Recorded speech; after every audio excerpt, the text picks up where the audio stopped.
तमसो मा ज्योतिर्गमय मृत्योर्मा अमृतं गमय। ओम शांति शांति शांति।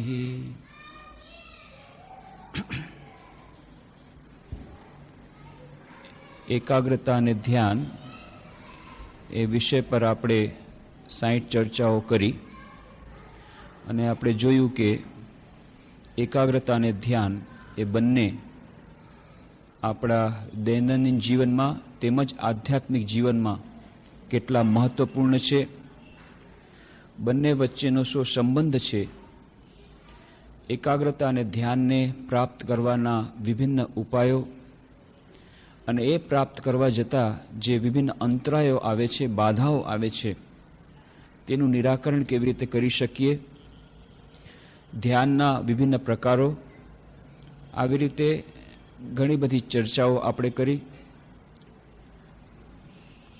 અને આપણે જોયું હતું કે એકાગ્રતા અને ધ્યાનના અભ્યાસમાં મનની શુદ્ધતા એ અત્યંત મહત્વનો ભાગ ભજવે છે. પણ મનની શુદ્ધતા પ્રાપ્ત કરવી એ એક દિવસની વાત નથી, એ સાધન સાપેક્ષ છે. એના માટે ધૈર્યપૂર્વક લાગી રહેવું પડે, એના માટે પરિશ્રમ કરવા માટેની તૈયારી રાખવી પડે. નૈરંતર્ય સત્કાર્યો સેવિત દૃઢભૂમિ, પતંજલિ જેમ કહે છે, નિરંતર અને ફક્ત નિરંતર એનો અભ્યાસ કરવાની વાત નથી, કઠોર પરિશ્રમ કરવાની નિરંતરની વાત નથી, પણ સાથે સાથે દીર્ઘકાળ સુધી આ કરવું પડશે, એક બે દિવસની વાત નથી. અને એના માટે આપણે ચર્ચા કરી હતી કે મનોવૈજ્ઞાનિકો એમ માને છે, પાશ્ચાત્ય મનોવૈજ્ઞાનિકો, કે આપણા મનના બે ભાગ છે, કોન્શિયસ માઇન્ડ, અનકોન્શિયસ માઇન્ડ, ચેતન મન અને અચેતન મન. એને સબકોન્શિયસ માઇન્ડ કહો, અવચેતન મન, અથવા તો અચેતન મન, અનકોન્શિયસ માઇન્ડ. આ બે જે ભાગ છે, ચેતન મન સિવાય અચેતન મનમાં જે આપણા મનનું 90% ભાગ છે, એમાં હજારો એવા સંસ્કારો પડેલા છે બીજ રૂપે, જે આપણી આ એકાગ્રતા અને ધ્યાનના અભ્યાસમાં, સાધનામાં વિશેષ મહત્વનો ભાગ ભજવે છે. અને આ અનકોન્શિયસને કાઉન્ટરેટ કરવું, આ અચેતન મન સાથેની લડાઈ એ કોઈ સાધારણ લડાઈ નથી, એ સાધારણ યુદ્ધ નથી. અને એટલા માટે આપણે વિશેષ પ્રકારની તૈયારી રાખવી પડે.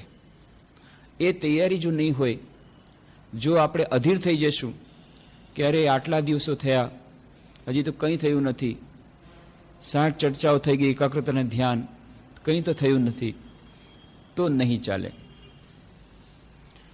એક બે વર્ષની પણ વાત નથી, સાધનાની વાત છે, નૈરંતર દીર્ઘકાલ કાર્ય સેવિતા. પણ જે આપણે વાત કરી હતી,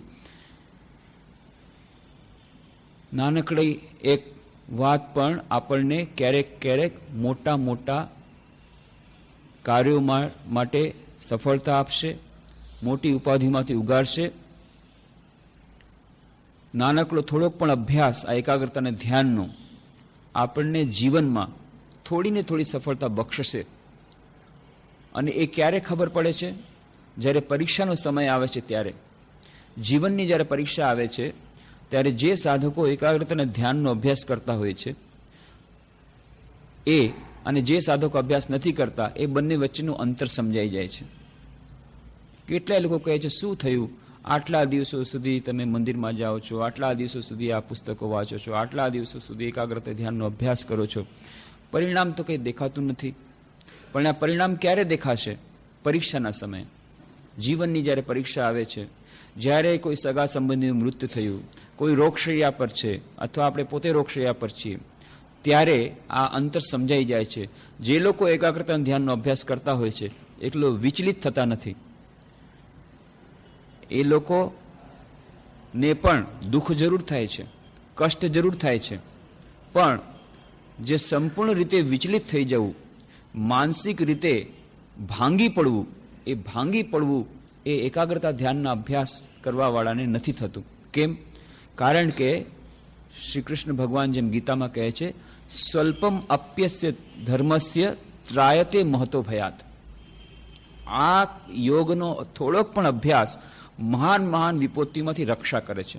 અને એટલા જ માટે આપણે ધૈર્યપૂર્વક અંતિમ ધ્યેય તો ભલે આપણા માટે દૂર હશે, એના માટે અધ્યવસાયની આવશ્યકતા છે, ધૈર્યપૂર્વક આવશ્યકતા છે, દીર્ઘકાળ સુધી આપણને એ અભ્યાસ કરવો પડશે, પણ એનું થોડુંક ફળ જે દિવસથી આપણે સાધના કરી છે તે દિવસથી જ મળવાનું આપણને શરૂ થઈ ગયું છે, આપણે એ જાણતા હોઈએ કે ન જાણતા હોઈએ. આ વાત મનમાં રાખવાથી આપણને મનમાં ઉત્સાહ રહેશે. નહીં તો એમ થશે, યારે શું ફાયદો તો કંઈ થયો નહીં. આ બે વસ્તુઓથી દૂર રહેવાનું છે. નૈરાશ્યનો ભાવ, હતાશાનો ભાવ એ આધ્યાત્મિક જીવન માટે ખૂબ જ નુકસાનકારક પુરવાર થાય છે. એનાથી દૂર રહેવું પડે. એટલા જ માટે ખ્રિસ્તી પાદરી ખૂબસૂરત વાત કહેતા, ઇમિટેશન ઓફ ક્રાઇસ્ટ, બહુ સુંદર પુસ્તક કહે છે, start every day as if it is the first day of your initiation, first day of your initiation to spiritual life. જ્યારે જ્યારે નવું આધ્યાત્મિક જીવન પ્રારંભ કરવામાં આવે છે, કોઈ કરે છે, ત્યારે ખૂબ ઉત્સાહ હોય છે. પછી ધીરે ધીરે ધીરે ધીરે ઉત્સાહ ઓસરતો જાય છે.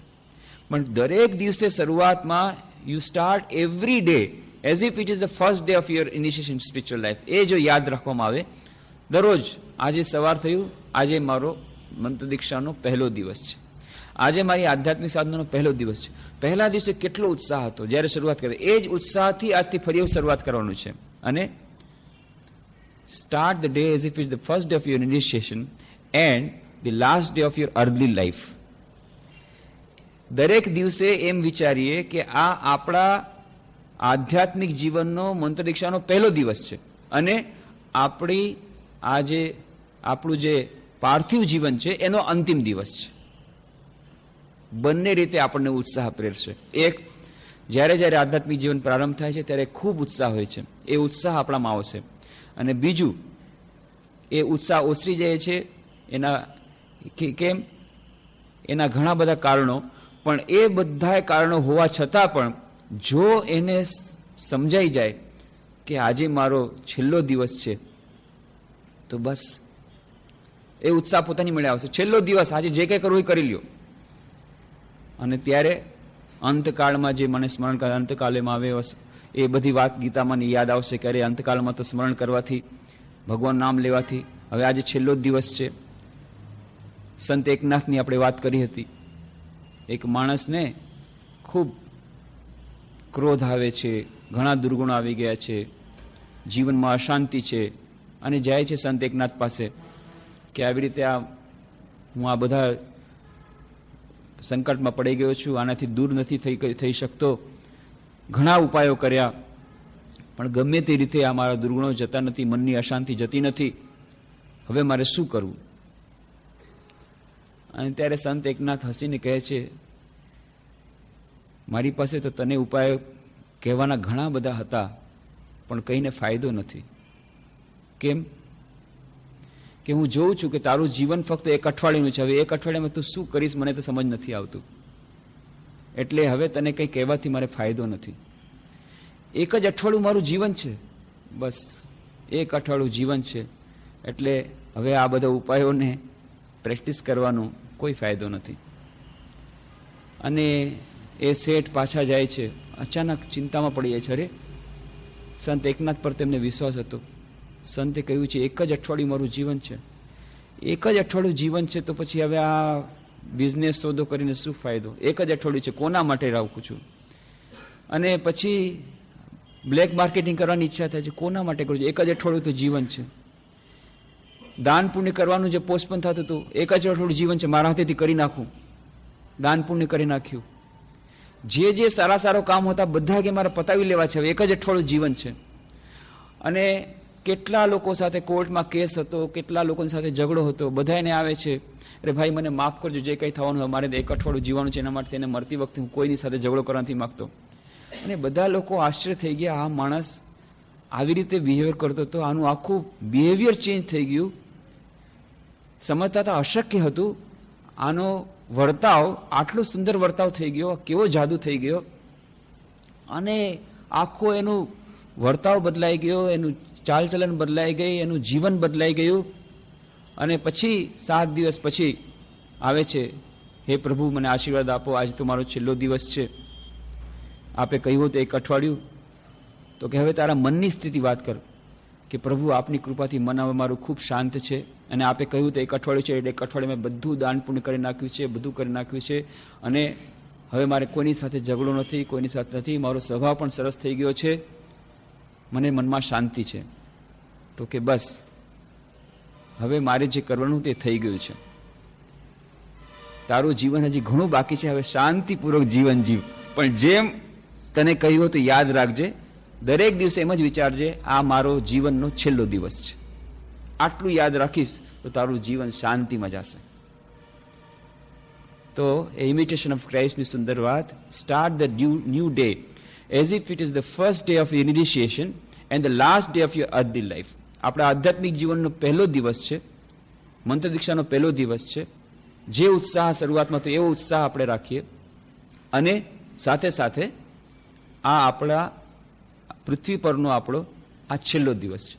છેલ્લો દિવસ છે તો જે ઘણા બધા જાતના પ્રશ્નો આપણી સમક્ષ આવે છે એ પોતાની મેળે દૂર થઈ જશે. તુલસીદાસજી કહે છે, 2 બાતન કો ભૂલ મત, જો ચાહે કલ્યાણ, નારાયણ એક મોત કો, દૂજે શ્રી ભગવાન. જો તમે કલ્યાણ ચાહતા તો 2 વસ્તુને હંમેશા યાદ રાખવાની. કઈ? એક ભગવાનનું નામ યાદ રાખવાનું, અને એક મૃત્યુને હંમેશા સ્મરણ રાખવાનું. મૃત્યુને સ્મરણમાં રાખવાથી પોતાની મેળે ઘણી બધી જાતની સમસ્યાઓનું સમાધાન થઈ જશે. કારણ કે ત્યારે આ જે કેટલી બધી જાતની વસ્તુઓ જે આપણા મનને આપણે છોડી શકતા નથી, પણ જ્યારે ખબર પડે છે, સ્વામી વિવેકાનંદ વાક્ય કહ્યું હતું, none is there but will be compelled in the long run to give up everything. None is there but will be compelled in the long run to give up everything. આ પૃથ્વી પર એક પણ વ્યક્તિ એવી નથી કે જેણે સમસ્ત વસ્તુનો ત્યાગ એક દિવસે નહીં કરવો પડે. કોઈ પણ વ્યક્તિ એવી નથી. બધા કહેશે તમે બહુ ત્યાગ કરો છો. શું ત્યાગ કરો છો? આ જગતમાં કોઈ પણ વ્યક્તિ એવી નથી કે જેણે ત્યાગ નથી કરતી. ત્યાગ કરવામાં કોઈ મોટી બહાદુરી નથી. ત્યાગ દરેક વ્યક્તિ કરે છે. અને કેટલો ત્યાગ કરે છે? સમસ્ત વસ્તુઓનો ત્યાગ કરે છે. એવું નથી કે 100 રૂપિયા કે 1 લાખ રૂપિયાનો ત્યાગ કરે છે, કે ફક્ત ધનનો ત્યાગ કરે છે. નહીં.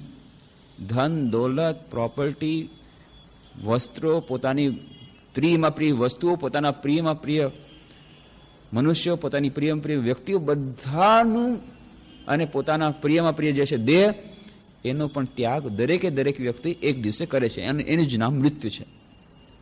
અને જે જન્મે છે એનું મૃત્યુ અવશ્યંભાવી છે.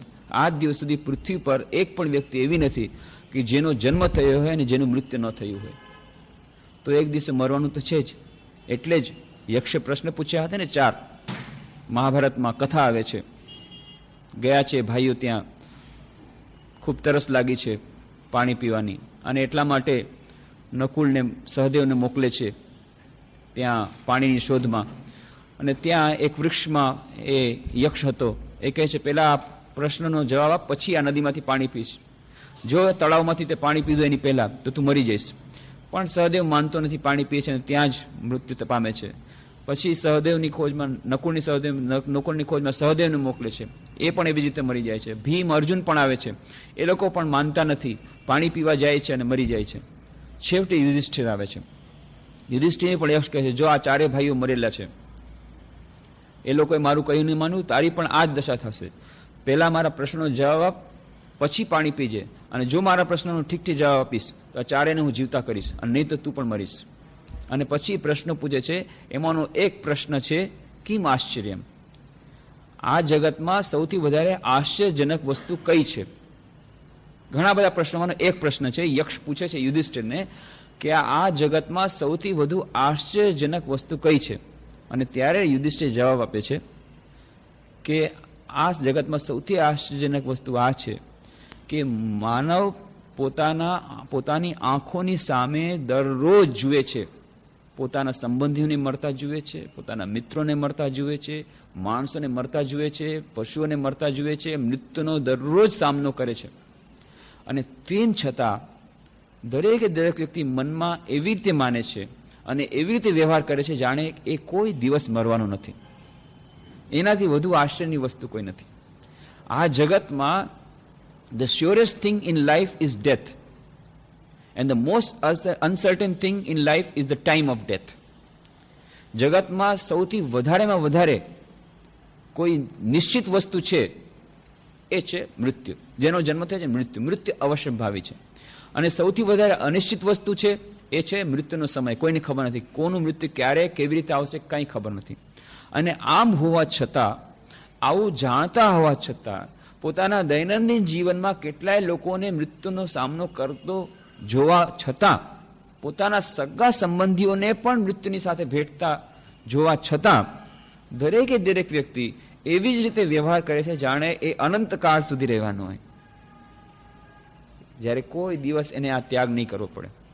ત્યાગને નામથી જ એને તાવ આવે છે. ત્યાગ નહીં, ત્યાગ તો હું નહીં કરી શકું. પણ ત્યાગ માટે કોઈ વિકલ્પ નથી. ઘણા લોકો કહે છે બહુ ત્યાગ કર્યો. ત્યાગ શું કર્યો? ત્યાગ તો દરેકે દરેક વ્યક્તિ કરે છે, પણ ફક્ત બે જ પ્રકાર છે: વોલન્ટરી ત્યાગ, ઇનવોલન્ટરી ત્યાગ, કમ્પલસરી ત્યાગ. કેટલાક લોકો વોલન્ટરી ત્યાગ કરે છે. ઠીક છે, અમે વોલન્ટરી ડોનેશન આપશું, અને નહીં તો પછી ઇન્કમટેક્સના દરોડા પડશે ત્યારે ઇન્કમટેક્સવાળા ફોર્સિબલી લઈ લે છે. એવી જ રીતે જીવનમાં પણ કેટલાક લોકો વોલન્ટરી ત્યાગ કરે છે કે ના, સમસ્ત જીવનનો ત્યાગ કરવો પડશે તો સારા પર્પઝ માટે, સારા ઉદ્દેશ્ય માટે ત્યાગ કરી. અને જે નથી કરી શકતા પછી એ લોકો મૃત્યુ વખતે તો સમસ્ત જીવનનો ત્યાગ કરે જ છે. એક પણ વસ્તુ સાથે જતી નથી. પોતાનો દેહ પણ સાથે જતો નથી. પ્રોપર્ટી, માલ મિલકત કંઈ સાથે જતી નહીં. તો દો બાતન કો ભૂલ મત, જો ચાહે કલ્યાણ, નારાયણ એક મોત કો દૂજે શ્રી ભગવાન. આ બે વસ્તુ યાદ રાખવાથી શું થશે? હંમેશા આ વસ્તુ યાદ રાખવાથી આપણા આજે એકાગ્રતા ધ્યાનના અભ્યાસમાં તીવ્રતા આવશે. આ તીવ્રતા આવશ્યક છે. બે વસ્તુઓને કન્ફ્યુઝ કરવાની નથી. સ્વામી બ્રહ્માનંદજી મહારાજ પાસે ધ્યાન ધર્મ અને સાધના બહુ સુંદર ગ્રંથ છે. પ્રસંગ આવે છે, એક શિષ્ય આવીને કહ્યું કે મહારાજ, આપે કહ્યું હતું કે તમે અધીરા ન થજો, તો એનો અર્થ શું છે કે આપણે વ્યાકુળતાપૂર્વક ધ્યાનનો અભ્યાસ ન કરવાનો, એકાગ્રતા ધ્યાનનો અભ્યાસ નહીં કરવાનો? ત્યારે સ્વામી બ્રહ્માનંદજી મહારાજ કહે છે, તમે મારો અર્થ બરાબર સમજ્યા નથી. મેં કોઈ બીજા કનેક્શનમાં કંઈ કહ્યું હશે. વ્યાકુળતા તો અત્યંત આવશ્યક છે, તીવ્રતા અત્યંત આવશ્યક છે, તાલાવેલી અત્યંત આવશ્યક છે. શ્રી રામકૃષ્ણ જેમ કહે છે, એક જ ગીત તેમણે બે પ્રકારે સમજાવ્યા, બે પ્રકારનો ઉપદેશ એક જ ગીત દ્વારા આપ્યો. એક તો શ્રી રામકૃષ્ણ પોતે જ કહે છે, મને આ ગીત પસંદ નથી. તોર બનત બનત બની જાય, હરીસી લાગી રહો રે ભાઈ, તોર બનત બનત બની જાય. મીરાબાઈનું ગીત છે. આ શું છે? તોર બનત બનત બની જાય, જ્યારે થશે ત્યારે થશે. નહીં, મારે આજે ને આજે જોઈએ છે, મારે ખૂબ અભ્યાસ દ્રઢ કરવો છે. અને ઉદાહરણ આપે છે સ્વામી બ્રહ્માનંદજી. શ્રી રામકૃષ્ણ દેવ દરરોજ સાંજના આરતીનો સમય થાય છે ત્યારે હજી એમને માના દર્શન નહોતા થયા, ત્યારે ગંગાને કાંઠે પોતાનું માથું ઘસે છે, આળોટે છે જમીન પર, માથા પરથી લોહીની ધાર વહી જાય છે. આળોટતા આળોટતા કહે છે, માં, મારા જીવનનો એક દિવસ વધારે નીકળી ગયો, એક સંધ્યા હજી આવી ગઈ, એક દિવસ મારો ઓછો થઈ ગયો મારા જીવનમાંથી, પણ માં હજી સુધી તે મને દર્શન નથી આપ્યા. માં, તારા દર્શન મને ક્યારે થશે? વ્યાકુળતાપૂર્વક પ્રાર્થના કરે છે, વ્યાકુળતાપૂર્વક અભ્યાસ કરે છે. આ વ્યાકુળતા અત્યંત આવશ્યક છે. જ્યાં સુધી આ વ્યાકુળતા નથી આવી, આ વ્યાકુળતા સ્વામી બ્રહ્માનંદજી મહારાજ કહે છે, શ્રી રામકૃષ્ણ પણ કહે છે કે જ્યારે ઈશ્વરના દર્શન થાય એની પહેલા, જેમ સૂર્યોદય થવા પહેલા જેમ આકાશ લાલ રંગનું થઈ જાય, એવી જ રીતે ઈશ્વરના દર્શન થવા પહેલા આ વ્યાકુળતાપૂર્વક વ્યાકુળતાની લાલી જો આવશે તો જ સમજવાનું હવે ઈશ્વરના દર્શન થશે. તો વ્યાકુળતા એ તો અત્યંત આવશ્યક એક શરત છે. તો આ વ્યાકુળતા અત્યંત આવશ્યક છે. એકાગ્રતા ધ્યાનની તીવ્રતા અત્યંત આવશ્યક છે. ઇન્ટેન્સિટી ઘણી આવશ્યક છે. પણ એનું બીજું છે પાસું કે એ ઇન્ટેન્સિટી શોર્ટ લિવ્ડ ન હોવી જોઈએ. ટેમ્પરરી આપણે એન્થુઝિયાઝમ આવી ગયા, 2 દિવસે ખૂબ કર્યું, અને પછી યાર શું 2 દિવસે આપણે કેટલું 2 દિવસ સુધી આપણે કર્યું, કાંઈ તો થયું નથી. શ્રી રામકૃષ્ણે તો કહ્યું હતું, છતાં પણ કે કળિયુગમાં આ એક વિશેષ પ્રકારની ભેટ કહે છે શ્રી રામકૃષ્ણ, કે પહેલાના યુગમાં હજારો વર્ષ સુધી તપસ્યા કરવી પડતી હતી, અને શ્રી રામકૃષ્ણ કહે છે 3 દિવસ 3 રાત કોઈ જો ઈશ્વર માટે વ્યાકુળતાપૂર્વક રડી લેશે તો એને દર્શન થશે. સમજમાં આવે એવી વાત જ નથી લાગતી. આપણા જીવનમાં તો કેટલા વર્ષોનું આપણું જીવન, અને દરેક વર્ષમાં પાછા 365 દિવસ અને 365 રાતો, અને એમાંથી શ્રી રામકૃષ્ણ કહે છે ફક્ત 3 દિવસ અને 3 રાત જો કોઈ વ્યાકુળતાપૂર્વક મા માટે રડશે, ઈશ્વર માટે રડશે, તો એને ઈશ્વરના દર્શન થશે. પણ એ વ્યાકુળતા શક્ય નથી, એક દિવસમાં આવતી નથી. સાંભળવામાં તો બહુ સરસ લાગે છે, વાહ બહુ સરસ, 365 દિવસ 365 રાત, એમાંથી 3 દિવસ 3 રાત આપણે આપી દીધી. 15 દિવસ રાત સુધી આપણે ભણવા માટે, અભ્યાસ માટે, બિઝનેસ માટે આપી છે, ચાલો 3 દિવસ 3 રાત. પણ એ વ્યાકુળતા આવતી નથી. કેમ? હજી એની જરૂરિયાત આપણને સમજાઈ નથી. એટલા જ માટે જ્યારે તીવ્રતા નથી, એટલા જ માટે આપણે દીર્ઘકાળ નિરંતર સત્કાર્યો સેવિતા, એટલા જ માટે દીર્ઘકાળ આપણે જે વિડીયો કર્સ છીએ, શ્રી રામકૃષ્ણ જેવા જેન્યુઅન હોય થોડાક મહિનામાં થઈ ગયું, પણ આપણે મીડિયોકર છીએ, અને એટલા જ માટે દીર્ઘકાળ સુધી આપણે તૈયારી રાખવી પડશે. એવી વ્યાકુળતા નથી. શ્રી રામકૃષ્ણ કહે, સ્વામી વિવેકાનંદે પૂછ્યું કે શું ઈશ્વરના દર્શન શક્ય છે? અને શ્રી રામકૃષ્ણ કહે જરૂર, જેમ હું તને જોઉં છું એમ ઈશ્વરના દર્શન થઈ શકે. માસ્ટર મહાશય પૂછે છે શું સંસાર વહીને ઈશ્વરના દર્શન થઈ શકે? જરૂર ઈશ્વર દર્શન થઈ શકે.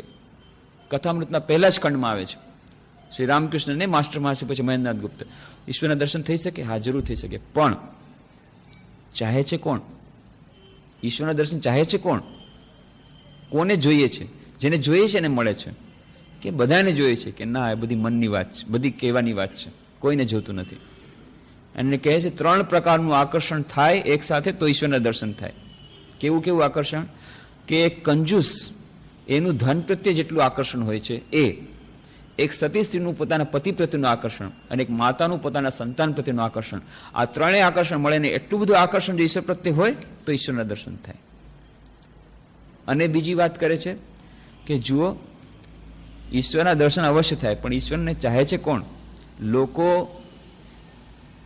પોતાના પૈસા, ઇન્કમ ટેક્સનો દરોડો પડવાનો છે એમ સાંભળીને લોકો પોકે રડે છે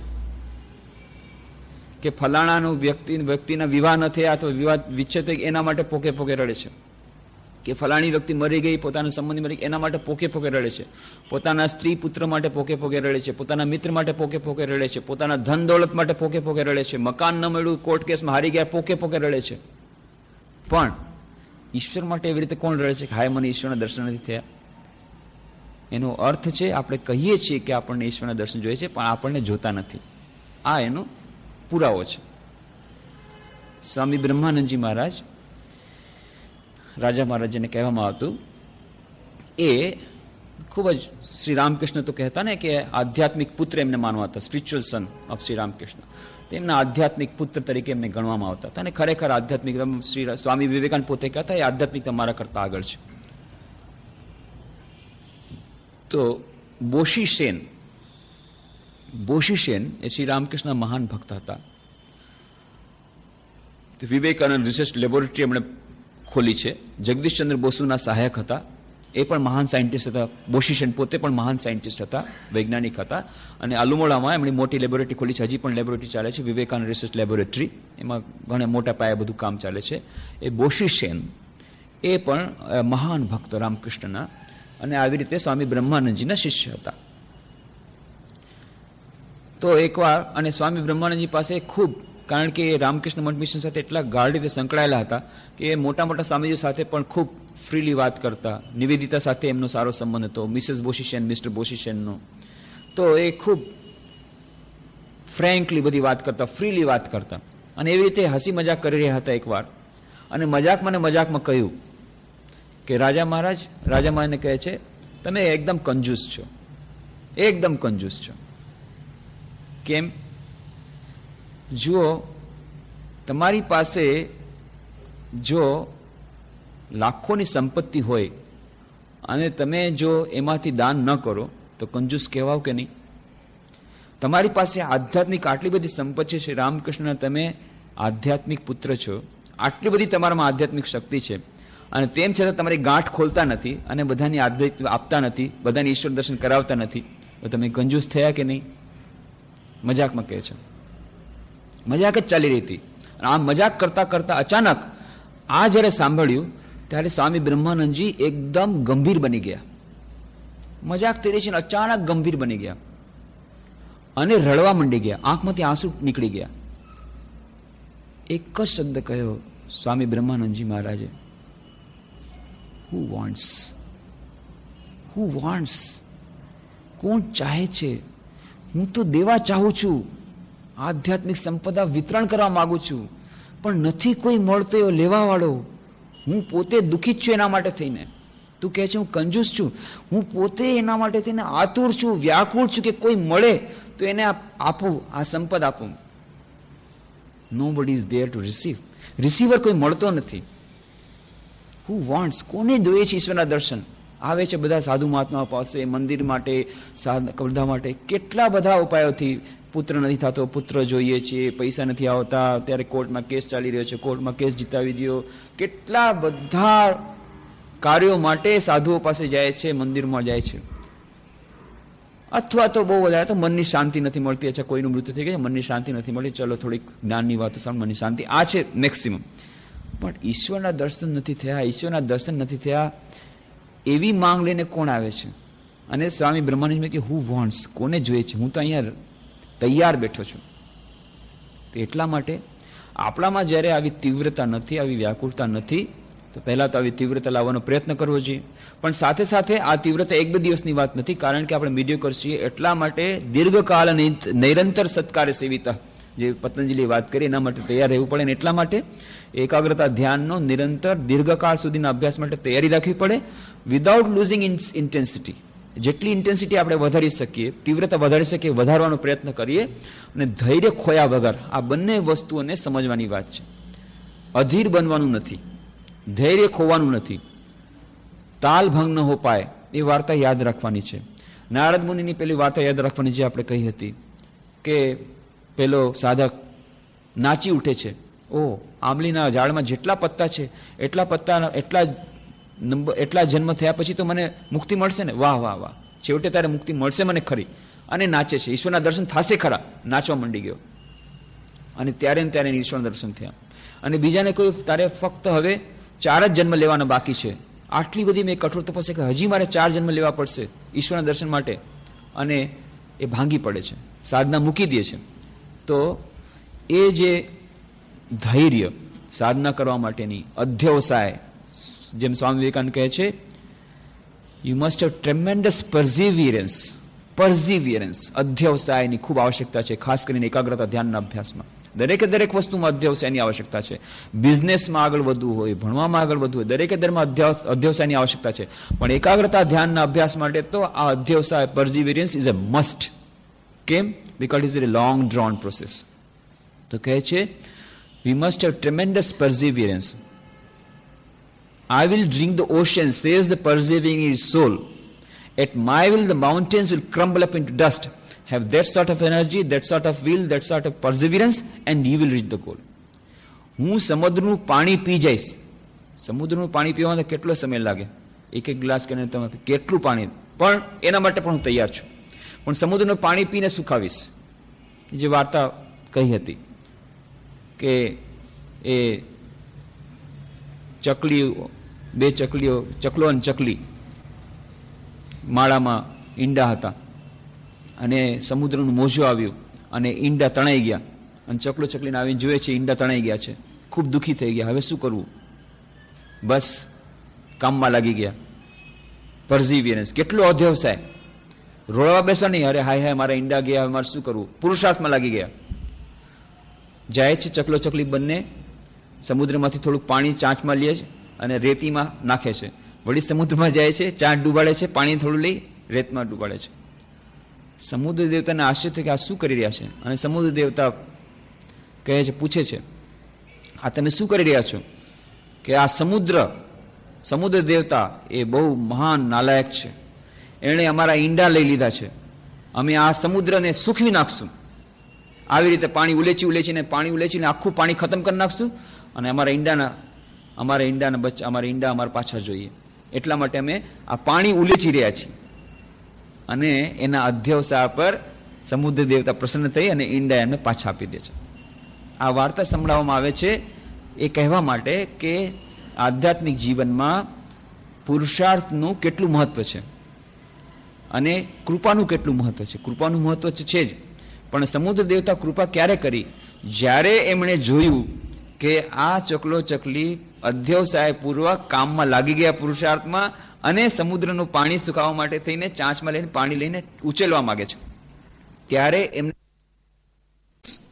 જ્યારે આવી રીતે પુરુષાર્થ માણસ પ્રારંભ કરે છે અને જ્યારે પછી એવી સ્થિતિ આવે છે કે ના હવે મારાથી નહીં થાય, ત્યારે કૃપા આવે છે. કારણ કે the grace of the divine comes in the form of self effort. કૃપા જ્યારે આવે છે ત્યારે એ પુરુષાર્થના રૂપમાં આવે છે, પ્રયત્નના રૂપમાં આવે છે, બેઠા બેઠા નથી આવતી. આ વસ્તુ આપણે યાદ રાખીએ તો પુરુષાર્થમાં આપણે અધ્યવસાયપૂર્વક ખંતપૂર્વક લાગી જઈશું.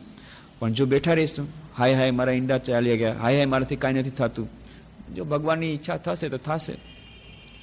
આ છે પોતાની જાતને છેતરવાની વાત. માં શારદા દેવી કહેતા હતા, બધા લોકો વાત કરે છે કૃપા કૃપા કૃપા. કૃપા કરશે શું? કૃપા જાય છે, રિબાઉન્ડ થઈને પાછી આવી જાય છે.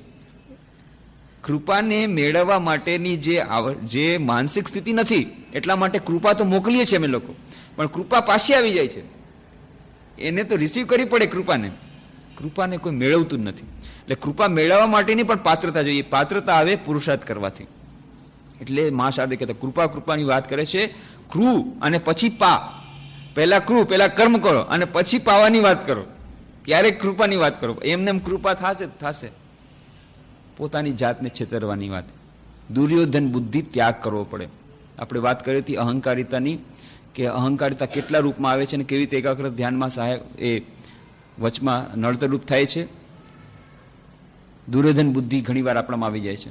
ઠીક છે, કૃપા થશે તો થશે, શું કરીએ? ઘણીવાર કહેવામાં આવે કેમ આજકાલ આશ્રમ નથી આવતા, કેમ આ સત્સંગમાં નથી આવતા, કેમ આજકાલ ગ્રંથો નથી વાંચતા? શું કહેવાય, શું કરીએ? અમારો કોઈ દોષ નથી. ભગવાન નથી એવી જાતની પ્રેરણા આપતા, શું થાય? ભગવાનનો દોષ છે. ભગવાન પ્રેરણા આપે છે અમને ટીવી જોવાનો છે, એટલે ટીવી જોઈએ છીએ, અત્યારે રેસકોર્સ જઈએ છીએ. ભગવાન પ્રેરણા નથી આપતા, ભગવાનનો દોષ છે. તો બધું ભગવાનનો દોષ. પણ જ્યારે પોતાના મન પ્રમાણે થાય છે ત્યારે બરાબર છે, મન પ્રમાણે નથી થતું ત્યારે બધી કૃપા ઉડી જાય છે. ત્યારે ભગવાન નામની કોઈ વસ્તુ જ નથી. અથવા તો ભગવાન આંધળો છે, જોતો નથી શું ચાલી રહ્યું છે, અન્યાય અંધેર ચાલી રહ્યું છે. ભગવાન બહેરો છે, પ્રાર્થના સાંભળતો નથી. આ દરેક જાતની. અને જ્યાં સુધી મજા કરે છે વધે. યથા નિયુક્તોસ્મિ તથા કરોમિ. જેમ ભગવાન તમે કરાવો છો હું કરું છું. તમે જ કીધું છે ને, અર્જુને નથી કીધું? કીધું તું શ્રી કૃષ્ણ ભગવાન અર્જુને, પણ ઉદાહરણ દુર્યોધન આપે છે શ્રી કૃષ્ણ ભગવાનને. શું કહ્યું હતું? યંત્રારૂઢાની માયા, કે યંત્ર જેમ ચાલે એમ હું બધાને ચલાવું છું. ઈશ્વર સર્વભૂતાનામ હૃદ્દેશે અર્જુન તિષ્ઠતિ ભ્રામયાન સર્વભૂતાની યંત્રારૂઢાની માયા. કે આ દરેક હૃદયમાં ઈશ્વર બેઠેલો છે. તો દુર્યોધન એ જ વાત કરે છે કે તું કેમ આટલું બધું ખરાબ કામ કરે છે, કેમ આટલું દુષ્કાળ કરે છે, કેમ આટલો અન્યાય કરે છે? મારો શું દોષ છે? ઈશ્વર અંદર બેઠી, તમે અંદર બેસીને જેમ કરાવો છો, આ તો તમારો દોષ. તમે બેસીને જેમ કરાવો છો એમ કરું છું. યથા નિયુક્તોસ્મિ તથા કરોમિ. જેમ તમે કરાવો છો એમ કરું છું, એમ મારો શું દોષ છે? આનું નામ દુર્યોધન બુદ્ધિ. આપણે પણ આ દુર્યોધન બુદ્ધિ ઘણીવાર વાપરીએ છીએ પોતાના પ્રોટેક્શન માટે, સેલ્ફ ડિફેન્સ માટે. શું થાય કે પ્રેરણા નથી આપતા આજકાલ ભગવાન, એટલા માટે આજકાલના ગ્રંથો વાંચતા નથી, એટલા માટે આ એકાગ્રતાનો અભ્યાસ કરતા નથી, એટલા માટે આ હમણાં સત્સંગ કરતા નથી. અમારો કોઈ દોષ નહીં. કેમ ભગવાન પ્રેરણા નથી આપતા? ભગવાનનો દોષ છે. આ બધી આપણી પોતાની જાતને છેતરવાની વાત છે. આપણે અત્યારે એવી ઊંચી સ્થિતિમાં નથી પહોંચી ગયા કે ખરેખર આપણને લાગે કે દરેક કાર્ય ઈશ્વર કર્યા છે. એ કોને કહેવાની, એવું કહેવાનો અધિકાર કોને છે? નરસિંહ મહેતાને છે, મીરાબાઈને છે, કે મારા પ્રિય તમે ઝેરનો પ્યાલો ભેજો, એ પણ મારા માટે અમૃત છે. ઝેર કા પ્યાલા પી ગઈ મીરા, રાણાજીને ભેજા.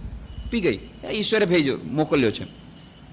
કે પત્ની મરી ગઈ, ભલું થયું ભાંગી જંજાળ, સુખે સમરશું શ્રીહરિ. એવી સ્થિતિ આવી ગઈ છે કે પત્ની મરી જાય ત્યારે તમને આનંદ થાય, ચાલો કાંઈ વાંધો નહીં, સરસ, ભલું થયું ભાંગી જંજાળ, સુખે સમરશું શ્રીહરિ. ભગવાનનું નામ લેવામાં હજી સરળતા થઈ જશે. એવું થાય છે? એવું તો નથી થતું. ત્યારે તો ભગવાન બધા બુડી જાય છે. પણ અત્યારે બધું ભગવાન કરાવે છે. અત્યારે ભગવાન જ એમને પ્રેરણા આપે છે, શેર બજારના એ કરો. અત્યારે ભગવાન કહે છે લોટરી લ્યો, ભગવાન કહે છે તમે દિવસ રાત બ્લેક માર્કેટિંગ કરો. શું કરીએ? ભગવાન જ કહે છે. પણ જ્યારે પછી માર પડે છે, ઇન્કમ ટેક્સ દરોડો પાડે છે, ત્યારે એ તો એમ નથી લાગતું કે ભગવાન દરોડો પાડી રહ્યા છે. ત્યારે એમ લાગે છે ભગવાન એકદમ નિષ્ઠુર છે, અન્યાયી છે, મારા ઉપર અત્યાચાર કરી રહ્યા છે. ત્યારે તો એમ નથી લાગતું કે ભગવાન કરાવી રહ્યા છે મારી પાસેથી. બધું ઉડી જાય છે. આ છે પોતાની જાતને છેતરવાની વાત. તો ભગવાન કહે છે ઠીક છે, તમને અત્યારે મજા આવે છે, ભગવાન મને બહુ મજા આવે છે આ આંગળી આગ ઉપર રાખવામાં, ઠીક છે, તમને મજા આવે છે તો કરો. પણ પછી જો દાજી જાઓ પછી મને દોષ નહીં દેતા. કારણ કે મેં ઘણા રૂપે તમને લોકોને સમજાવવાનો પ્રયત્ન કર્યો છે. શાસ્ત્રોમાં લખીને આપ્યું છે, ગ્રંથોમાં લખીને આપ્યું છે, સત્સંગ દ્વારા આપ્યું છે કે ભાઈ આ વસ્તુ સારી છે, આ વસ્તુ કરવા જેવી છે, આ વસ્તુ કરવા જેવી નથી. અને તમને બુદ્ધિ નામનું એ યંત્ર આપ્યું છે, વિવેક બુદ્ધિ પણ આપી છે. તેમ છતાં તમે જાણી કરીને, અગ્નિનો નિયમ છે કે તમે લામાં હાથ નાખો તો દાજી જાઓ, તેમ છતાં તમને મજા આવતી હોય તો તમે નાખો. પણ પછી દાજી ગયા પછી તમે મને એ દોષ નહીં આપતા ત્યારે હું દાજી ગયો. પણ આપણે એમ જ કરીએ છીએ, જાણી કરીને દાજીએ છીએ, ખૂબ મજા આવે છે. અત્યારે ભગવાન હું ખૂબ મજામાં છું, કે બસ ખૂબ મજામાં છું, તો ખૂબ મજામાં રહ્યો. પછી હા હે ભગવાન મેં મારા જીવન સાથે શું કર્યું? ભગવાન કે હા વાત સાચી છે, શું કર્યું? સ્વામી વિરજાનંદજી પરમપદને પંથે ચોપડીમાં બહુ સરસ ઉદાહરણ આપે છે કે એક માણસ એ નાનપણથી ઊભો થાય છે, ઉછરે છે, પછી કહે છે હે ભગવાન તું મને પરીક્ષામાં પાસ કરી દે, મને બીજું કાંઈ ન જોતું, પરીક્ષામાં પાસ કરી દે. હે ભગવાન મને મેજિસ્ટ્રેટ બનાવી દે, કે હા મેજિસ્ટ્રેટ. હે ભગવાન હું ખૂબ આનંદમાં છું, મને સરસ પરિવાર આપો, બચ્ચા આપો. ઠીક છે, હું ખૂબ આનંદમાં છું, ત્યારે બીજું કાંઈ નથી, મારે બીજું કાંઈ નથી, આમાં જ મને આનંદ છે. પછી વૃદ્ધ થઈ ગયો, પુત્ર છોડી દીધા, પત્ની છોડી દીધી, પ્રોપર્ટી ચાલી ગઈ, વૃદ્ધાવસ્થા આવી ગઈ, ચારે તરફ દુઃખ પડે છે. અને પછી કહે છે, પછી સમજાય છે અરે મેં આ જીવન સાથે શું કર્યું? પછી કહે છે હે ભગવાન હાય હાય મેં મારા જીવન સાથે શું કર્યું? ભગવાન કે હા સાચી વાત છે, તે તારા જીવન સાથે શું કર્યું? તો સમજણ શક્તિ તો ત્યારે આપી હતી, વિવેક બુદ્ધિ આપી હતી, એ વિવેક બુદ્ધિનો તે ઉપયોગ ન કર્યો. તે તો કીધું કે મારે બીજું કાંઈ જોતું નથી, મને બસ મજિસ્ટ્રેટ બનાવી દો, મારે બીજું કાંઈ નથી જોતું, તો મજિસ્ટ્રેટ બનાવી દીધું. તે કીધું મને પરિવારનું સુખ છે, પરિવારનું સુખ આપી દીધું. પણ એની સાથે જ જન્મ સાથે મૃત્યુ સંકળાયેલું છે, સુખ સાથે દુઃખ સંકળાયેલું છે, યુવાની સાથે વૃદ્ધાવસ્થા સંકળાયેલી છે. આ તો નિયમ છે જ, આ તો ઇટરનલ નિયમ છે, આજનો નિયમ નથી, પહેલેથી ચાલતા આવ્યો છે. એ નિયમ જાણવા છતાં તે કીધું કે ના મને આગમાં હાથ નાખવો છે. તો મેં કીધું ઠીક છે, તને મજા આવતી તો નાખ. પછી તું બળી જડી છે કે હાય હું બળી જડી છું, કે હાય હું શું કરી શકું, તારી સાથે સહાનુભૂતિ રાખી શકું, બીજું શું? તો જાગ્યા ત્યારથી સવાર. આવું જ્યારે થાય, જાગ્યા ત્યારથી સવાર. જે થઈ ગયું થઈ ગયું, ચાલો હવે આજે આપણને ખબર પડી કે ભાઈ આ એકાગ્રતા ધ્યાનનો માર્ગ જ સાચો માર્ગ છે, આ જ જીવનનો ઉદ્દેશ્ય છે. જે થઈ ગયું તો થઈ ગયું, બીતી તાહી બિસારદે આગે કી સુધ લઈ. જાગ્યા ત્યારથી સવાર. એક બેન કહી રહ્યા હતા અરે રે મેં મારા જીવન શું કર્યું, કેટલું બધું મારું મન સારું હતું, હવે મારું મન આવું ખરાબ થઈ ગયું છે, મન આટલું ખરાબ છે, મન હમણાં બેચેન બને છે, ભગવાનમાં લાગતું નથી, અરે શું થઈ ગયું છે, અરે આ શું થઈ ગયું છે, અરે મેં મારા જીવન સાથે શું કર્યું. આમ કરતા કરતા જીવન આખું કાઢી નાખવાનું નહીં. જે થઈ ગયું થઈ ગયું, ગઈકાલની વાત ગઈકાલની વાત. અત્યારે આ સ્થિતિ છે, જે થઈ ગયું થઈ ગયું, અત્યારે આ સ્થિતિ છે. જાગ્યા ત્યારથી સવાર. હવે ભવિષ્યમાં મારે આજથી જ હું દૃઢ નિશ્ચય કરું છું, હવે મારે મારા મનને બદલવું છે, હવે મારે ઈશ્વરમાં મન લગાડવું છે, હવે મારે એકાગ્ર ધ્યાનનો અભ્યાસ આજથી જ ખંતપૂર્વક કરવો છે. જૂની વાતને સંભાળીને નિરાશા અને હતાશા લાવવાથી કોઈ ફાયદો નથી. અને બીજી વાત, ઘણા લોકો, એક બેન કહી રહ્યા હતા કે શું થઈ ગયું, આ જો આ લોકો આટલો પ્રોગ્રેસ કરી રહ્યા છે, આ લોકો આટલી પ્રગતિ થઈ છે, હું આટલા વખતે કરું છું, કાંઈ નથી થતું, આને આવા દર્શન થાય છે. આ એક બીજી જાતનો રોગ. Never compare yourself with others. આ એક નિયમ હંમેશા લખીને રાખવાનો, ટેબલ પર કાચની અંદર કાગળ રાખીને, never compare yourself with others. ઈર્ષાને જન્મ દેવા માટે આ એક જ છે વસ્તુ. જ્યારે આપણે પોતાની તુલના બીજા સાથે કરવા માંડી જઈએ છીએ ત્યારે જ આપણા જીવનમાં ઈર્ષા પ્રવેશે છે. અને જ્યારે આપણે આપણા જીવનની તુલના બીજા સાથે કરીએ ત્યારે જ આપણા જીવનમાં હતાશા પ્રવેશે છે. અને જ્યારે આપણા જીવનની તુલના બીજા સાથે કરીએ ત્યારે જ આપણામાં અહંકાર પ્રવેશે છે. આ દરેકે દરેકનો પ્રવેશનો દ્વાર એક જ છે, કમ્પેરિઝન, તુલના. જો આ લોકોને નંબર નથી મળ્યા, મને કેટલા બધા નંબર મળ્યા છે, આ લોકો કેટલા છે, મારી પાસે જો મારુતિ 1000 છે. આ જ્યારે વિચાર આવ્યો કમ્પેરિઝન, જો બાકીમાં 10 પાડોશીમાંથી કોઈને મારુતિ 1000 હજી સુધી નથી આવી, મારા આ આખા શેરીમાં મારું પહેલો નંબર છે, અહંકાર આવી ગયો. અથવા તો જોતો બાજુમાં કલર ટીવી, અહીંયા કલર ટીવી, અહીંયા કલર ટીવી, મારે બ્લેક એન્ડ વ્હાઇટ. જ્યાં કમ્પેર કર્યું દુઃખ આવી ગયું, ઈર્ષ્યા આવી ગઈ. Never compare yourself. એવી જ રીતે આધ્યાત્મિક જીવનમાં, એકાગ્રતા ધ્યાનના અભ્યાસમાં પણ સેમ એ જ વાત છે કે અરે આ વખતે આટલી આગળ વધી ગઈ, આને હજી 3 વર્ષ પહેલા મંત્ર દીક્ષા લીધી હતી, કેટલું આગળ વધી ગયા, હું આમને આમ છું, આટલા વર્ષ થઈ ગયા, કાંઈ મારું થયું નથી. આ જે વસ્તુ છે એનાથી હતાશા આવશે, નિરાશા આવશે, ઈર્ષ્યા આવશે. અથવા તો જો આગળ વધી ગયા હશે તો જો 5 વર્ષથી શું કરે છે, દીક્ષા કેટલા વખત લીધી, જો આ 3 મહિનામાં મારો કેટલો પ્રોગ્રેસ છે, શું તમે લોકો કરો છો, તમે કાંઈ ખબર નથી પડતી, તમારામાં કાંઈ દમ નથી, જો 3 મહિનામાં મેં કેટલો પ્રોગ્રેસ કર્યો. અહંકાર આવી ગયો. Never compare yourself with others. આ ગોલ્ડન રૂલ છે દરેકે દરેક, આપણા અહિક જીવન માટે જ, પારમાર્થિક જીવન માટે, દૈનિક જીવન માટે, આધ્યાત્મિક જીવન માટે. તો શું કરવાનું? દરરોજ દેર મસ્ટ બી ઓડિટિંગ. રામકૃષ્ણ મઠ મિશનના 10મા અધ્યક્ષ હતા સ્વામી વીરેશ્વરાનંદજી મહારાજ વારંવાર કહેતા કે દરરોજ એક ઓડિટિંગનો હિસાબ રાખવાનો. ડેલી ઓડિટિંગ હોવું જોઈએ, મંથલી ઓડિટિંગ હોવું જોઈએ, યરલી ઓડિટિંગ હોવું જોઈએ. સ્પિરિચ્યુઅલ સ્પીકિંગ, સ્પિરિચ્યુઅલ ઓડિટિંગ એટલે કે આજે આખા દિવસ મારો દિવસ કેવો ગયો, plus minus.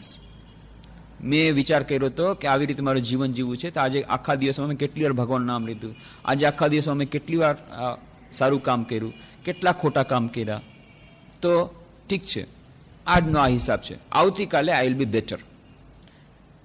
M I better today than yesterday? This is comparison. આ કમ્પેરિઝન વેરી યુઝફુલ. તુલના જરૂર કરવી જોઈએ, પણ કોની સાથે? મારે પોતાના પ્રોગ્રેસ સાથે. Am I progressing inch by inch, ભલે ને 1 inch? Am I progressing? Am I better than what I was yesterday? ગઈકાલે જે હું હતો અથવા હતી એના કરતા શું આજે આઈ એમ સ્લાઇટલી બેટર? ગઈકાલે જો 15 સિગરેટ ફૂકી તો આજે 14 થઈ છે. ગઈકાલે 14 કપ પીધી હતી ચા, આજે 13 કપ પીધી છે. જો મારે ચા પીવાનું મેં માની લીધો કે ચા પીવું ખરાબ છે અને મેં એમ દ્રઢ નિશ્ચય કર્યો કે મારે ચા છોડી દેવી છે, તો ઓછી કરવી છે, તો એનાથી ઓછું થયું છે. આ કમ્પેરિઝન કે ગઈકાલે મારું જે ધ્યાન લાગતું હતું એના કરતાં આજે જરાક બેટર લાગે છે. ગઈકાલ સુધી હું 10 મિનિટ બેસી શકતો તો આજે હું 11 મિનિટ બેસી શકું છું. 1 મહિના પહેલા હું 10 મિનિટ બેસી શકતો, આજે હું 15 મિનિટ બેસી શકું છું. આ કમ્પેરિઝન વેરી યુઝફુલ, તુલના. But never comparison with others. ભાઈ શું કરવા? કારણ કે દરેક પોતપોતાની કેપેસિટી પ્રમાણે આવે છે. અને 2 નિયમ યાદ રાખવાના. આપણી જેટલી કંઈ પ્રગતિ થાય છે, આધ્યાત્મિક જગતમાં પ્રગતિ હોય કે અહિક જીવન પ્રગતિ હોય, દૈનિક જીવન પ્રગતિ હોય, એ પ્રગતિના 2 કારણો છે. એક law of karma, second law of grace. Law of karma, કર્મનો સિદ્ધાંત શું કહે છે? જેવું વાવશો તેવું લણશો. પણ આને તો કામ આટલા કાળા કામ કર્યા છે, 2 જાતના ચોપડા રાખે છે, એના મનમાં ગાડી છે, અને હું અહીંયા સત્વાદી છું અને મને પ્રમોશન નથી મળતું. તમે કહો છો કર્મનો સિદ્ધાંત. ક્યાં એવો કર્મનો સિદ્ધાંત? જે લોકો ઈમાનદાર છે એ લોકો સૌથી વધારે અત્યારે સફર કરી રહ્યા છે. જે લોકો ઈમાનદારથી બિઝનેસ કરે છે એનું કાંઈ ચાલતું નથી. જે લોકો જેટલી બેમાની કરે છે એટલા પ્રમાણમાં એ લોકો પ્રોગ્રેસ કરી રહ્યા છે. જે ઓફિસરો વધારેમાં વધારે ખાય છે, ઉપરનું કામ કરે છે, બ્લેકનું કામ કરે છે, એ લોકોની પ્રગતિ બહુ જલ્દી થાય છે, એ લોકો સફળતા પણ મળે છે, એ લોકોને પ્રમોશન પણ મળે છે, એ લોકો પર મોટા સાહેબની મહેરબાની પણ થાય છે, કારણ કે ભેટ ધરે છે એ લોકો. અને જે લોકો સતવાદી છે એ લોકો પર અત્યાચાર થાય છે. 4 જણા મળીને કહે છે તું કેમ નથી કરતો, તારે કારણે અમારું પણ બંધ થાય છે, તું કર અમને કરવા દે, ન તો તું કરે છે ને અમે કરવા દે છે, તું અમારા માટે કાંટો છે, તને ફેંકીને ગામડામાં નાખી દેશું. અને દરેક જગ્યાએ ફેંકાય છે, દરેક જગ્યાએ ફેંકાતો જાય છે. આ તો આપણે જીવનમાં જોઈએ છીએ. પણ તેમ છતાં આ યાદમાં રાખવાનું, સત્યમેવ જયતે, સત્યનો જય થાય છે. કર્મનો સિદ્ધાંત અપેલ છે, એને કોઈ બદલાવી શકે એમ નથી. ગઈકાલે જે કર્મ કરેલા હતા, 1000 વર્ષો પહેલા જે કર્મના ફળ એ આજે મળી રહ્યા છે. આજના ફળ આવતીકાલે મળશે અથવા હજારો જન્મ પછી મળશે, પણ મળશે અવશ્ય, ક્યાંય નહીં જાય. જો કોઈએ બેઈમાનીનું કામ કર્યું હશે એનું ફળ એને મળશે જ, અવશ્યમ ભાવી છે, અવશ્યમ ભાવી છે. આંબલીના ઝાડ વાવશું, આંબલી મળશે. કેરીના ઝાડ વાવશું, કેરી મળશે. પણ મેં આજે કેરીનું ઝાડ વાવ્યું અને તેમ છતાં મને આંબલી મળી રહી છે. હું આજે સત્વાદી છું, હું આજે સત્યના માર્ગે ચાલી રહ્યો છું, તેમ છતાં મને આંબલી મળી રહી છે. નહીં, જરૂર તમને કેરી મળશે, પણ આજે નહીં. આજે તમે ઝાડ વાવ્યું છે, 10 વર્ષ પછી કેરી મળશે. આંબલી આજે જે મળી રહી છે, 10 વર્ષો પહેલા જે આંબલીનું ઝાડ વાવ્યું એનું ફળ આજે તમને મળી રહ્યું છે. પણ કર્મનો સિદ્ધાંત આપેલ છે, જેવું વાવશો તેવું લણશો, કર્મ તેવા ફળ. પણ એક દિવસમાં નહીં મળે. આની રેન્જ આપણી દૃષ્ટિમાં રેન્જ નથી આવતી, એટલા માટે લાગે છે. એ સમયની રેન્જ આપણા જીવનમાં આપણને દેખાતી નથી, એટલા માટે આપણને લાગે છે અરે જે લોકો સારું કામ કરે છે ને ખરાબ ફળ મળે છે, જે લોકો ખરાબ કામ કરે છે સારું ફળ મળે છે. નહીં, લાંબે ગાળે દરેકે દરેક વ્યક્તિને ફળ મળશે જ. નંબર 1. નંબર 2, આપણે હંમેશા એમ વિચાર કરીએ છીએ, મનમાં ઇક્વેશન રાખી લીધું છે, h is directly proportional to m, where h is equal to happiness and m is equal to money. કે જેને જેટલો પૈસો વધારે છે એટલે એ વધારે સુખી છે. આ એક આપણું ઇક્વેશન મનમાં લાગી લીધું છે. એટલા માટે કહે છે કે જો આ સત્વાદી થયો પણ એને તો પૈસો ન મળ્યો, એટલે તમે કહો છો કર્મનો સિદ્ધાંત, પણ નહીં. વિચાર કરવાનો છે એને સુખ મળ્યું કે નહીં, એના જીવનમાં સુખ છે, એના જીવનમાં શાંતિ છે કે નહીં. જે વ્યક્તિ કાળા બજારી કરી છે એને પૈસો તો કદાચ મળ્યો હશે, પણ એ પૈસો ક્યાં રસ્તે વપરાઈ રહ્યો છે, એના પુત્રો કઈ તરફ જઈ રહ્યા છે, એના સંતાનો કઈ તરફ જઈ રહ્યા છે, એના કોર્ટમાં કેટલા કેસ છે, એને હાર્ટ ડિઝીઝ છે, એને બ્લડ પ્રેશર છે, એને કેટલી જાતના ડિઝીઝ છે, એનું કેલ્ક્યુલેશન કરો. એનું ડૉક્ટરનું બિલ જુઓ, એનું વકીલનું બિલ જુઓ, એના પુત્રો શું વર્તી રહ્યા છે એ જુઓ, એના મનમાં કેટલી શાંતિ છે. જો એક્સરે મશીન હોત તો ત્યારે બધું ઠીક થઈ જાત. એક્સરે મશીન, કોઈ એવી જાતનું એક્સરે મશીન આવે, મેન્ટલ એક્સરે મશીન, કે એનાથી તમને ખબર પડે કોના મનમાં કેટલી શાંતિ છે, તો અત્યારે આ કર્મનો સિદ્ધાંત સમજાવવામાં બહુ મુશ્કેલી ઓછી થઈ જાય.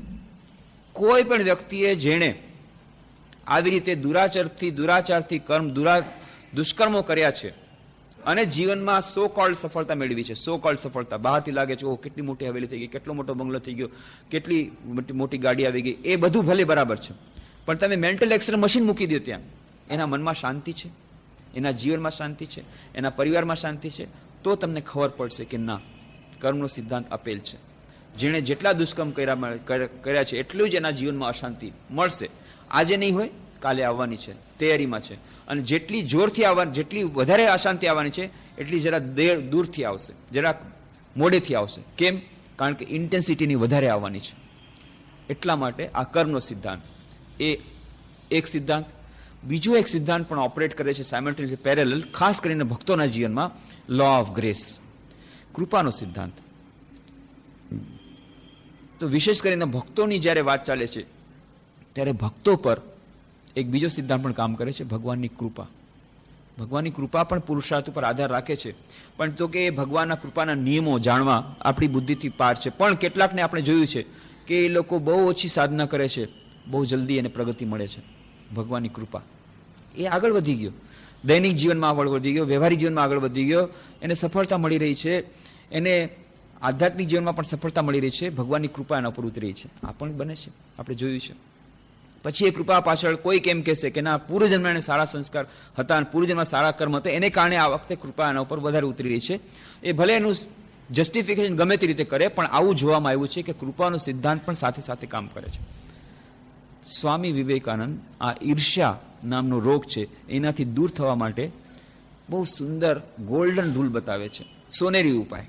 આ દરેકે દરેક જીવનમાં આપણામાંથી કોઈ એમ નહીં કહેશે કે આપણે ઈર્ષાનો રોગ નથી. દરેકે દરેક રોગ નાના મોટા પાયામાં છે. અને ઘણા લોકો આ પ્રશ્ન પૂછે કે જેમ ક્રોધ માટે આપણે વિસ્તારથી ચર્ચા કરી હતી કે ક્રોધને કેવી રીતે દૂર કરવો, આ ઈર્ષા માટે પણ ઘણા લોકો પ્રશ્ન પૂછે ઈર્ષા કેવી રીતે દૂર થાય. તો સ્વામી વિવેકાનંદ પોતાના પત્રમાં બહુ સુંદર લગાવે છે, બહુ સુંદર વાક્ય કહે છે કે જો આપણે એટલું સમજી લઈએ કે ભગવાન જેને ચડાવે છે એ ચડે છે અને ભગવાન જેને ઉતારે છે ઉતરે છે, બસ આટલું મનમાં રાખી લઈએ તો ઈર્ષ્યાનું બધું સમસ્યા સમાધાન થઈ જાય. આપણને જોઈને જ લાગે અરે આટલા દિવસમાં આટલા પૈસા થઈ ગયા, આટલા દિવસમાં આટલો આધ્યાત્મિક આગળ વધી ગયો, આટલા દિવસમાં આમ થઈ ગયું. તો ત્યારે આ બેમાંથી કોઈ સિદ્ધાંત આપણે મનમાં રાખીએ, કર્મનો સિદ્ધાંત, એને કદાચ પાછલા જન્મમાં સારા કામ કર્યા છે એને કારણે આને આજે મળી રહ્યું છે, તો મારે એને જોઈને શું ફાયદો છે? હું મારું કરું, મારો પુરુષાર્થ આજે કરું, મને પણ એવી રીતે મળશે. કર્મનો સિદ્ધાંત છે એક. અથવા તો જો હું એમાં માનતો, ભગવાનની કૃપામાં માનતો હું, તો ભગવાન એના ઉપર કૃપા કરી છે આજે એટલા માટે એ આ આસન પર બેઠો છે. ભગવાન એના ઉપર કૃપા કરી, મને પણ ભગવાનની કૃપા માટે યાચના કરવા દો, હું પણ થઈશ. પણ એની સાથે કમ્પેર કરીને મન બગાડવાથી ફાયદો નથી, કારણ કે ભગવાન એને ચડાવ્યો છે એટલા માટે ચડેલો છે અને મને પણ ભગવાન જ ચડાવશે. તો પછી આ ઈર્ષ્યાનો રોગ પોતાની મેળે દૂર થઈ જશે. ઇફ વી નો, સ્વામી વિવેકાનંદ લેટરમાં લખે છે, if we once we know he rises whom Lord raises, that's all enough, then all your jealousy will be going away. એમને પૂછવામાં આવ્યું હતું પ્રથમ, એને જવાબમાં લખ્યું હતું. તો એ એકાગ્રતા ધ્યાનના અભ્યાસ માટે આ કર્મનો સિદ્ધાંત, આ લો ઓફ ગ્રેસ, આની આપણે વાત યાદ રાખીએ. આંતરિકતા પણ સાથે સાથે જોઈએ, સાથે સાથે ધૈર્ય અને અધ્યવસાય પણ જોઈએ. ધૈર્ય અધ્યવસાય આપણા એકાગ્રતા ધ્યાનના અભ્યાસ માટે જેમ આવશ્યક છે, એમ વ્યાકુળતા ઇન્ટેન્સિટી પણ આવશ્યક છે. આ ઇન્ટેન્સિટી લાવવા માટે start every day as if it is the first day of your initiation and the last day of your early life. આ વાત યાદ રાખીએ અને દરેક સવારના પોરમાં કેવી રીતે તૈયારી કરવી, શું પ્રાર્થના કરવી, કેવી રીતે ધ્યાનની શરૂઆત કરવી, કેવી રીતે નિયમિત જીવન જીવવું. નિયમિત જીવનમાં જીવવામાં કેટલીક બાધા આવે છે. ઘણા લોકોનો પ્રશ્ન પૂછે, તમે કહ્યું કે રૂટીન લાઈફ હોવી જોઈએ, તો રૂટીન લાઈફ કરવા જતાં કેટલી પ્રકારની બાધા આવે છે. તમે કહ્યું છે બ્રાહ્મ મુહૂર્તમાં ઉઠો, ઉઠવા જતાં કેટલી પ્રકારની બાધા આવે છે. આ બધાની વિસ્તારની ચર્ચા એકાગ્રતા ધ્યાનને લગતી એ આપણે, અને ગાયત્રી મંત્ર વિશેની ચર્ચા આજે કરવાની રહી ગઈ કે ગાયત્રી મંત્ર, જેમ આપણે કહ્યું હતું કે જેમ એકાગ્રતાના ધ્યાનના અભ્યાસ માટે પ્રાર્થના અને ધ્યાન એકબીજાના પરિપૂરક છે, મંત્રોનો જાપ અને ધ્યાન એ એકબીજાના પરિપૂરક છે. ગાયત્રી મંત્રની ઉપાસના, બીજા મંત્રોની ઉપાસના, પ્રાર્થના એ કેવી રીતે ધ્યાનમાં સહાયભૂત થાય છે એની પણ ચર્ચા આપણે કરવાની હતી. એ ચર્ચા પણ ગાયત્રી મંત્રની ઉપાસનાની એ ચર્ચા વિસ્તારપૂર્વક શ્રી રામકૃષ્ણ જ્યોતના એપ્રિલ, મે અને જૂન 1993ના અંકમાં કરેલી જ છે. ગાયત્રી મંત્રની ઉપાસના, એમાંથી પણ આપણે થોડીક ચર્ચા કરશું કે ગાયત્રી મંત્ર કેવી રીતે આપણે આ એકાગ્રતા ધ્યાનના અભ્યાસમાં સહાયરૂપ થાય છે, પ્રાર્થના અને મંત્રનો જપ કેવી રીતે સહાયભૂત થાય છે, બીજા પણ કેટલાક વ્યવહારિક પ્રશ્નો જે આવે છે એકાગ્રતા ધ્યાનના અભ્યાસમાં, એની પણ ચર્ચા આપણે આવતા શનિવારે 5:45 વાગે કરવાનો પ્રયત્ન કરશું. ઓમ શાંતિ શાંતિ શાંતિ. હરિ ઓમ તત્સત. શ્રીરામકૃષ્ણાર્પણમસ્તુ.